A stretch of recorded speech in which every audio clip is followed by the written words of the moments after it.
اقبال کا یہ جو ٹول ہے، یعنی جو اس کی اپنی قوت بیان ہے، جو اصل میں الفاظ کی مرتب کی گئی ایک شکل ہے، جس کو آپ شاعری بھی کہہ سکتے ہیں، فلسفہ بھی کہہ سکتے ہیں، لیکن یہ جو قوت بیان ہے اصل میں یہ کیا ہے، یہ بیان کیا ہوتا ہے اور علم البیان کیا ہوتا ہے اور اس کا قرآن سے کیا تعلق ہے؟ تو لفظ بیان قرآن میں استعمال کیا گیا ایک لفظ ہے، اس کو روٹ یعنی جڑ با یا نون سے اخذ کیا گیا ہے۔ اسی روٹ سے قرآن کے الفاظ مبین، مستبین، بین اور بینہ جیسے الفاظ بنتے ہیں۔ البینہ کا مطلب ہوتا ہے واضح نشانی، قرآن کی 98 نمبر سورت البینہ ہے۔ اسی طرح مبین کا مطلب بھی ایک کھلی اور ایک واضح روشن چیز کے ہیں۔ سورہ یوسف کا آغاز ہوتا ہے الف لام را تلک آیات الکتاب المبین، قرآن کے لیے کتاب المبین کا استعمال ہوتا ہے، یعنی ایک روشن کتاب۔ اللہ کے رسول صلی اللہ علیہ وآلہ وسلم کے لیے قرآن میں نذیر المبین کا استعمال ہوتا ہے۔ اسی طرح شیطان کو اللہ عدو المبین یعنی ایک کھلا دشمن قرار دیتا ہے۔ اصل کامیابی کے لیے الفوز المبین کا لفظ استعمال ہوتا ہے، اور اسی طرح اصل نقصان یا اصل اور واضح ناکامی کے لیے ضلال المبین کا لفظ استعمال ہوتا ہے۔ اسی روٹ سے لفظ بیان نکلا ہے۔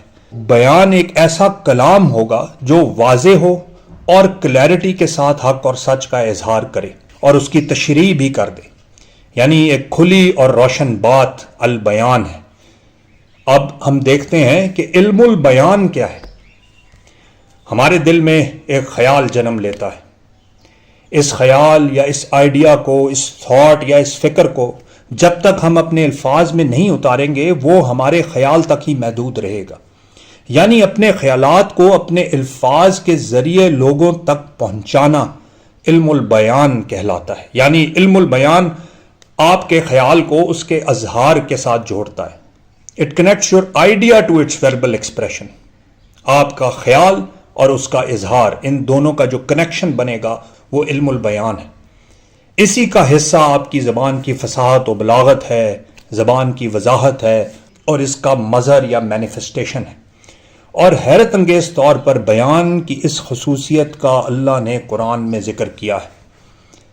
سورہ رحمان کی پہلی 4 آیات، الرحمن علم القرآن خلق الانسان علمہ البیان، علم کا ایک طوفان ہے جو ان 4 آیات میں مضمر ہے۔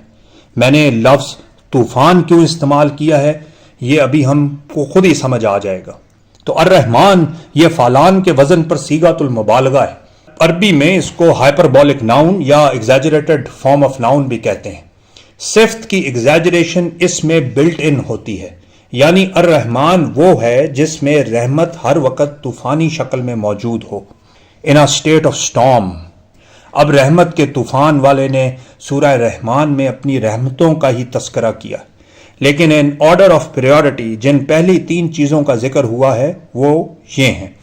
الرحمن علم القرآن، نمبر 1، الرحمن وہ ہے جس نے قرآن سکھایا، علم القرآن۔ الرحمن علم القرآن خلق الانسان، الرحمن وہ ہے جس نے انسان کو تخلیق کیا۔ کیا تھے ہم؟ کدھر تھے؟ where were we? He created us out of nowhere, out of nothing he has given us life۔ یہ اس کا احسان ہے۔ تو یہ خلق الانسان نمبر 2۔ اور نمبر 3 علمہ البیان، اور خالی تخلیق کر کر چھوڑ نہیں دیا بلکہ اس کو البیان سکھایا ہے، یعنی ایلوکینس سکھائی ہے، پاور آف سپیچ دی ہے انسان کو۔ ویلز کی طرح صرف ہزاروں میل دور وہ اپنی ساؤنڈ ویو سے کمیونیکیشن کر کے اپنی پریزنس کا شو کر کے چھوڑ نہیں دیتا، بلکہ انسان اپنی ایلوکوینس سے، اپنے تھاٹ سے، اپنے آئیڈیاز سے دوسرے انسان کو متاثر کرتا ہے۔ اور یہ وہ کوالٹی ہے جو اللہ نے سورہ رحمان میں بتائی ہے کہ علمہ البیان، ہو کی ضمیر لائی گئی، یعنی اللہ نے تخلیق کیا ہے انسان کو اور پھر اس کو سکھایا ہے البیان۔ یہ ہے وہ علم بیان کا جس کو اقبال آب حیوان کہتا ہے، قرآن کے رازوں میں سے ایک راز کہتا ہے۔ اصل میں یہ قرآن کے موتیوں میں سے ایک موتی ہے، آپ اس کو پرل کہہ سکتے ہیں یا مدر آف پرلز کہہ سکتے ہیں۔ اب آپ کو اقبال کی وہ بات سمجھ آئے گی کہ ناشش از پیش طبیبان بردام در حضور مصطفیٰ آوردام۔ یہ مسلمان قوم ایک مردہ لاش ہے، اس کو میں دور حاضر کے طبیبوں کے پاس سے اٹھا کر حضور مصطفیٰ کے قدموں مبارک میں لے کر آیا ہوں صلی اللہ علیہ وآلہ وسلم. مردہ بود از آب حیوان گفتمش، سری از اسرار قرآن گفتمش. یہ مر چکا تھا، میں نے اسے آب حیات کی بات بتائی اور قرآن کے رازوں میں سے اس پر ایک راز کھولا. یہ ہے وہ بیان اقبال کا اور علم البیان اور اس کا کنیکشن القرآن کے ساتھ.